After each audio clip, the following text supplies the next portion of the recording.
Tudo bem, pessoal? Bom, esse é o meu segundo vídeo falando sobre doença venosa crônica em membros inferiores.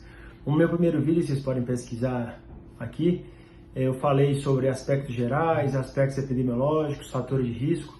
Nesse segundo vídeo agora, nessa segunda parte, eu vou falar sobre sintomas, sinais, diagnósticos diferenciais e algumas formas de tratamento. Como é que a gente deve abordar o paciente com doença venosa crônica?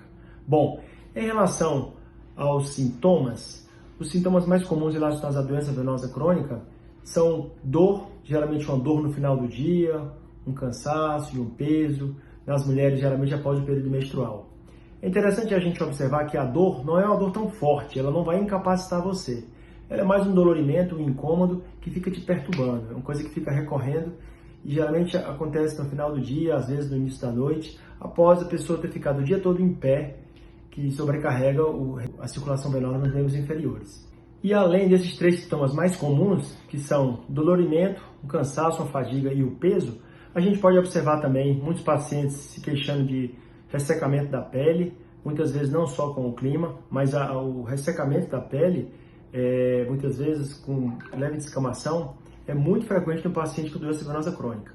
Outros sintomas, coceira, um prurido, uma irritação, às vezes um formigamento, uma parestesia, que a gente costuma falar tecnicamente, sensação de câimbra, são os sintomas mais comuns. Em relação aos sinais, basicamente a gente observa vasinhos, varizes, de acordo com o espectro da doença. É enganoso a gente dizer que o tamanho do vazio está ligado com a gravidade da doença. Como eu falei, a presença dos vasinhos na pele intradérmica, que são as aranhas vasculares, ou tecnicamente as telangiectasias, elas também estão presentes em doenças mais graves, como quando elas estão presentes, por exemplo, no tornozelo.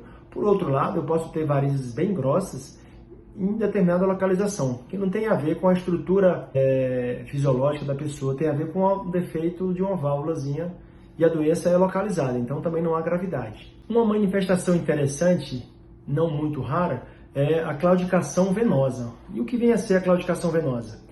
São aquela dor, um tipo de dor diferente, uma dor mais intensa, mais forte, logo após a realização de um exercício intenso, quando o paciente tem um aumento da sua circulação nas pernas em função do exercício, mas não consegue promover o retorno venoso de forma adequada. Então há um grande acúmulo de sangue na perna após o exercício intenso e a dor fica muito forte. Ela vai melhorando gradualmente à medida que a pessoa vai ficando mais parada.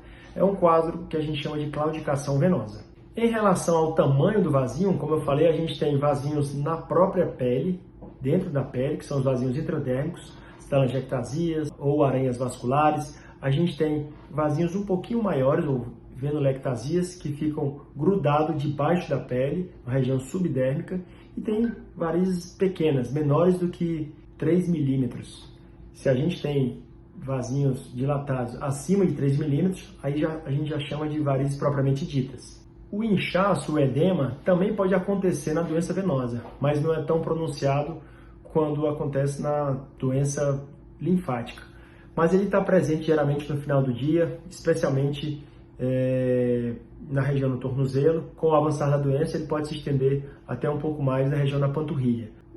A gente costuma dizer que o edema, o inchaço de origem venosa, está mais na musculatura, enquanto que o inchaço de origem linfática ele está mais presente no subcutâneo. Mas em casos mais avançados, ele também está presente na parte subcutânea, no caso da doença venosa crônica. E em casos bem avançados, a gente vai começar a desenvolver lesões mais graves na pele, alterações cutâneas. Inicialmente o ressecamento, como eu falei. Com o avançar, a gente tem um espessamento, uma dermatolipoesclerose, uma esclerose do tecido subcutâneo, fica mais ou menos calcificado, bem fibrótico, debaixo da pele, o que prejudica a circulação local, podendo abrir no futuro úlceras, feridas que são difíceis de abrir. E para abrir pode demorar anos, mas uma vez expostas, uma vez abertas, é muito difícil de tratar e cicatrizar. Daí a importância da prevenção. Um dado muito relevante que um estudo populacional mostrou é que você opera varizes em uma perna.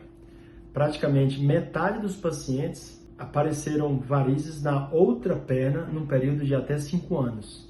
Para você entender, o tratamento da doença venosa crônica, com cirurgia, por exemplo, você não está curando a pessoa, você está controlando e tirando aqueles vazios que já estão afetados. Por isso que é muito importante, novamente, você trabalhar a questão da prevenção no paciente e criar hábitos saudáveis. E como é a evolução clínica da doença venosa crônica? Não são bem conhecidos os fatores, claramente, que fazem evoluir de um caso mais leve, com os vasinhos pequenininhos, pouco sintomática, para aquela doença mais avançada, com pele bem ressecada, com fibrose debaixo da pele, com bastante sintomas, quando o paciente começa a falar, doutor, meus vasinhos estão aumentando muito a quantidade. É provável que o defeito valvular, promovendo o refluxo e a hipertensão venosa, que seja o principal responsável pela evolução da doença. E uma visão geral sobre o tratamento, basicamente a gente define o tratamento de acordo com o estágio da doença, de acordo com os sintomas, de acordo com a preferência do paciente.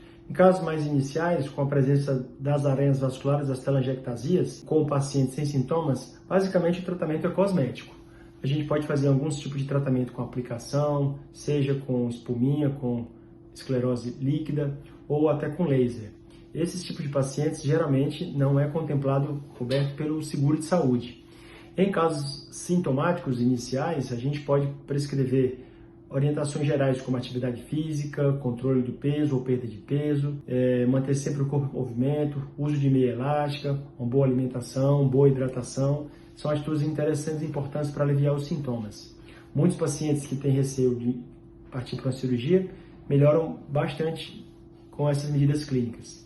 Mas casos avançados, e muito provavelmente todos os pacientes praticamente vão precisar de algum tipo de tratamento, porque a doença venosa crônica é uma doença que evolui, que progride.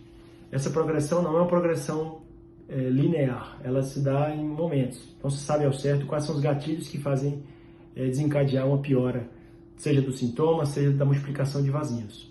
E casos mais avançados, a gente pode partir para uma cirurgia que é muito segura, muito rápida, com boa recuperação, com excelentes resultados, tanto estético como em relação aos sintomas. Lembrando que a doença não cura, ela é controlada.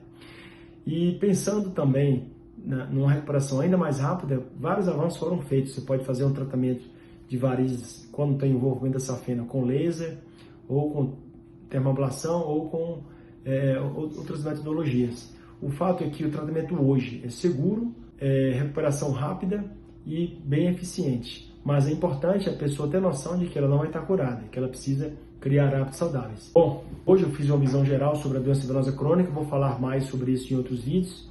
Se você gostou desse vídeo, eu peço que você compartilhe com outras pessoas e continue seguindo meu canal. Um abraço!